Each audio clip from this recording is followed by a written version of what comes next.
जी, फैसलाबाद में ज़मनी इलेक्शन होने जा रहा है और मुस्लिम लीग नून ने बाकायदा तौर पर टिकटों का ऐलान कर दिया है और अपने उम्मीदवार भी फाइनल कर लिए हैं। मजमूई तौर पर 5 नशिस्तों पर इलेक्शन होने जा रहे हैं। 2 नशिस्तें नेशनल असम्बली की हैं, जबकि 3 जो है वो सूबाई असम्बली की हैं। एन ए 104 में राजा दानियाल जो है वो हिस्सा ले रहे हैं और ये राजा रियाज के बेटे हैं। आज हम इनसे बात करेंगे क्योंकि शहरी हल्का है एन ए 104। तो कैसी तैयारियाँ चल रही हैं, क्या कहेंगे इस हवाले से? बहुत शुक्रिया आपके टाइम का, आप इलेक्शन लड़ने जा रहे हैं। कैसी तैयारियाँ पहले तो ये बताएँ? भाईजान बहुत शुक्रिया। सबसे पहले मैं अल्लाह ताला का शुक्र अदा करूँगा। मैं अपनी पार्टी लीडरशिप जनाब कायद मोहतरम मियाँ नवाज शरीफ साहब, मियाँ शहबाज शरीफ साहब का बेहद मशकूर हूँ, जिन्होंने मेरे पर एक बार फिर एतमाद का इज़हार किया और उन्होंने मुझे 104 में पार्टी का टिकट जारी किया। लेकिन इंतखाबात की तैयारी की बात इंशाल्लाह ताला पूरे ज़ोर शोर के साथ लगे हुए हैं और इंशाल्लाह ताला इस बार फ़तह हमारा मुकद्दर बनेगी। बल क्योंकि ये ज़मनी इलेक्शन है, इसमें जो है वो काफ़ी मेहनत भी करनी पड़ती है। गुज़िश्ता इलेक्शन तो नहीं जीत सके थे, इस बार क्या प्लानिंग की आपने? आपकी बात बिल्कुल ठीक है। ज़िमनी इंतखाबात में आवाम का इंटरेस्ट का लेवल बहुत कम होता है। आवाम को मोटिवेट कर रहे हैं, जितने हमारे दोस्त हैं, भाई बुज़ुर्ग, हल्के में जितने चेयरमैन हजरात हैं, वाइस चेयरमैन हजरात, काउंसलर, सारों से हमारी गुफ्तगू चल रही है, डिस्कशंस चल रही है और सारों को मोटिवेट कर रहे हैं। उनसे एक ही रिक्वेस्ट कर रहे हैं कि ये जनरल इलेक्शन से हट के इलेक्शन है। अब इसमें आवाम को इंटरेस्ट लेवल भी इतना नहीं होता। हम आवाम को इंशाल्लाह मोटिवेट करेंगे और इंशाल्लाह ताला 23 नवंबर को शेर दाड़ेगा। दाना भाई, टिकट के हसूल से पहले यकीनन आपकी ही पार्टी से बहुत सारे ऐसे लोग थे जो टिकट के लिए उम्मीदवार थे। उनको टिकट नहीं मिला, पार्टी ने आप पे जो है वो एतमाद किया, तो पार्टी के हवाले से क्या कहेंगे सर? मैंने आपसे आगे भी अर्ज़ की थी कि मैं अपनी पार्टी लीडरशिप मियाँ नवाज शरीफ साहब का, मियाँ शहबाज शरीफ साहब का, कायदे पंजाब जनाब राना सनाउल्लाह खान साहब का बेहद मशकूर हूँ, जिन्होंने एक बार फिर मेरे पे एतमाद का इज़हार किया, मुझे टिकट जारी किया और इंशाल्लाह ताला इस बार फ़तह हमारा मुकद्दर बनेगी। ये बताएं कि क्योंकि इलेक्शन में आप भी नौजवान हैं और आगे जो आने वाला दौर है, नौजवानों को ज़्यादा फोकस किया जाता है दीगर पार्टीज़। आपके माइंड में नौजवानों को किस तरह टारगेट करने के हवाले से क्या प्लान है, क्या बात हुई है आपकी? उसमें मेरी उनसे जो बातचीत चल रही है, जो अभी हम आपस में बैठ के हमारी जो इंटरनल डिस्कशंस हो रही हैं, आपको जैसे पता है कि राजा रियाज साहब को सियासत में मोर देन 45 ईयर्स हो चुके हैं। अब अल्हम्दुलिल्लाह जो अगली जनरेशन है वो मेरे साथ राब्ते में, मेरे एज फेलोज़ हैं, यंगस्टर्स हैं, उनसे मेरी सारी डिस्कशंस चल रही है। हमारी आपस में बैठ के मीटिंग्स भी हो रही हैं और एक इंशाल्लाह एक अच्छा जामिया प्लान मुरतब करके इलेक्शन में हम अपना आवाम को मोटिवेट करेंगे।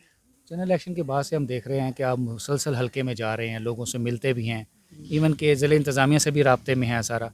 आप क्या समझते हैं कि अब कौन सा ऐसा सेक्टर है जहाँ आपको मज़ीद मेहनत करने की ज़रूरत है कि आप इलेक्शन जो है ये जीत सकें? मैं इलेक्शन लूज़ करने के बावजूद बंदा बहुत डिसहार्ट होता है, लेकिन उसके बावजूद अल्लाह ताला ने मुझे ये हिम्मत दी, हौसला दिया कि मैं right after losing the election में दोबारा एक बार फिर मैदान में था, अपने दोस्तों के दरमियान में था। बड़ा मुश्किल काम होता है, लेकिन अल्लाह ताला ने ये मुझे करेज दिया। मैं दोबारा हल्के में मौजूद था, दोस्तों की गमी खुशी में जो हमारी सियासत के डायनेमिक्स हैं उसमें मैं पूरा उतरा। उनके जितने काम की कोशिश करता हूँ, जितने उनके जो मुश्किलात हैं उनमें कमी लेके आ सकूँ, और अल्लाह ने मुझे ये हिम्मत भी दी, हौसला भी दिया।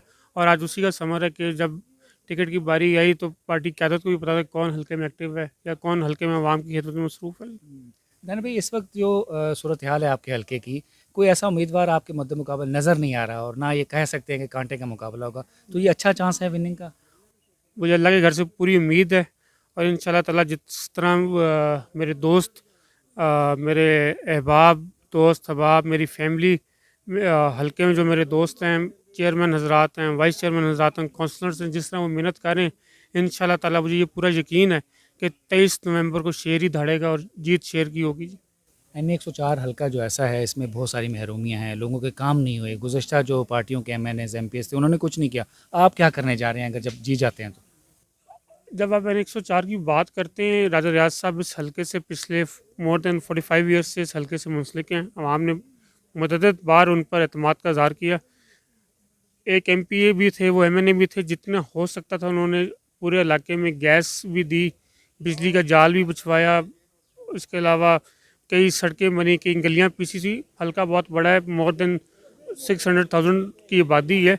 कोशिश करते हैं जितनी उनकी मुश्किलात में कमी लेके आ सकें वो करेंगे। सबसे बड़ा मसला मेरे ख्याल में मेरे हल्के में वासा का है और फिर बिजली के थोड़े बहुत मसाइल हैं। इंशाल्लाह ताला पहले भी पूरे जी जान के साथ, पूरी नेक नीति के साथ अवाम की खिदमत की थी और इंशाल्लाह ताला 23 नवंबर को जीत के दोबारा एक बार फिर जो मसाइल रह गए उनको दूर करेंगे। बिल्कुल, साफ़ पानी के भी इश्यूज़ हैं, हेल्थ के भी इश्यूज़ हैं, तो इस हवाले से भी कुछ काम होगा।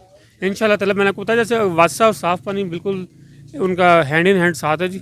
इंशाल्लाह जैसे ही सीवरेज का मसला हल होगा उसके साथ साफ़ पानी का भी मसला हल होगा जी। बिल्कुल ठीक है जी। मेरे साथ राजा दानियाल साहब मौजूद थे। NA 104 से इलेक्शन लड़ने जा रहे हैं और 23 नवंबर को यकीनन फैसलाबाद की आवाम और इनके हलके की आवाम फैसला करेगी कि वो किसके हक़ में जो है वो वोट देते हैं। अभी तक मुस्लिम लीग नून का पलड़ा भारी है क्योंकि इनके मद्दे मुकाबल कोई ऐसा उम्मीदवार नहीं है जो जिसे ये कहा जा सके कि इस NA 104 में जो है वो कांटे का मुकाबला है। तो यकीनन राजा दानियाल जो है वो पूरी कोशिश जो है वो कर रहे हैं। उनका कहना है कि हलके में जा रहे हैं, लोगों से मिल रहे हैं, ख़ास तौर पर नौजवान जो है उनको जो है वो टारगेट कर रहे हैं क्योंकि नौजवानों का वोट जो है वो बहुत अहम है और ख़ास तौर पर जो ज़मनी इंतखाबात होते हैं इसमें लोगों का इंटरेस्ट लेवल उस तरह नहीं होता जिस तरह जनरल इलेक्शन में होता है। तो लोगों को मोटिवेट करना बहुत अहम है। इस इलेक्शन में ये देखा ज़रूर जाएगा कि किस उम्मीदवार ने कितने वोट जो हैं वो लिए हैं।